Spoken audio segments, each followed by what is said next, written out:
ꯑꯩꯈꯣꯏꯒꯤ ꯅꯨꯄꯤꯁꯤꯡꯒꯤ ꯑꯣꯏꯕ ꯑꯩꯈꯣꯏꯒꯤ ꯅꯨꯄꯤꯒꯤ ꯊꯧꯅꯥ ꯂꯤꯡꯖꯦꯜ ꯍꯩꯊꯣꯏ ꯁꯤꯡꯊꯣꯏꯕꯒꯤ ꯃꯗꯨꯒꯤ ꯃꯒꯨꯟꯗꯣ ꯃꯗꯨ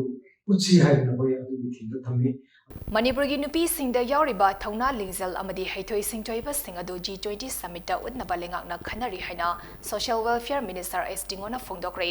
wafam ase Ministry of Women and Child Development ki meeting makhada Manipurgi district tarak leiba one stop center na senduna ekhoi amatta oina punsinduna nupi angang singda chathariba myot minai ase muthalase habat hiramda numit tarattarukni chupna sathaduna lapa thoram loishinbagi thoramda minister na phongdokhibani singmairongda leiba classic grande da pangthokiba loishinbagi thoram adda Social Welfare Minister Hekam Dingon hai crime against women maru fangna muthatuna tangdu leitaba lamna mama oina ba honabada praja khudimak aware ohenba tangai fade nupi angang gi mathakta chathaba miyot minai muthatnabagi panamda one stop center Manipurna pangthokliba thoram ase pungning thogale makha tanaso department asina pangba yaba mating pangani amaromdar department asiki staff singna thamoi singna thabak tawminarabadi department asi hena saukhatpa department ama oigani women empowerment gi matang the state asi mangzul thaba state amani haina so minister da makhatana phongdokhi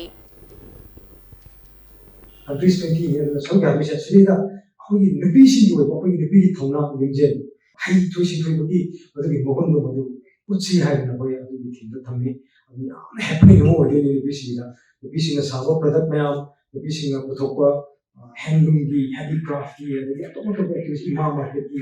ꯑꯁꯤꯒꯨꯝꯕ ꯃꯌꯥꯝꯁꯦ ꯑꯩꯈꯣꯏꯅ ꯄꯨꯊꯣꯛꯑꯀꯥꯟꯗ ꯅꯨꯄꯤꯁꯤꯡꯕꯨ ꯏꯀꯥꯏ ꯈꯨꯝꯅꯕꯒꯤ ꯀꯩꯅꯣꯝꯃ ꯑꯣꯏꯁꯤ ꯍꯥꯏꯗꯅ ꯈꯟꯅꯖꯩ ꯑꯗꯨꯅ ꯅꯨꯄꯤꯁꯤꯡꯒꯤ participation ꯃꯌꯥꯝꯒꯤ ꯄꯥꯔꯇꯤꯁꯤꯄꯦꯠ ꯇꯧꯔꯀꯥꯟꯗ ꯍꯦꯟꯅ ꯃꯁꯛ ꯊꯣꯛꯄ ꯑꯩꯈꯣꯏ ꯏꯟꯗꯤꯌꯥꯒꯤ ꯈ꯭ꯋꯥꯏꯗꯒꯤ ꯑꯗꯨꯒꯨꯝꯕ ꯃꯌꯥꯝꯅ ꯈ꯭ꯋꯥꯏꯗꯒꯤ ꯄꯥꯝꯅꯕ ꯑꯗꯨꯒꯨꯝꯕ ꯃꯅꯤꯄꯨꯔ ꯑꯃ ꯑꯩꯈꯣꯏ ꯑꯣꯏꯍꯜꯂꯁꯤ ꯍꯥꯏꯗꯅ ꯁꯨꯃꯥꯏꯅ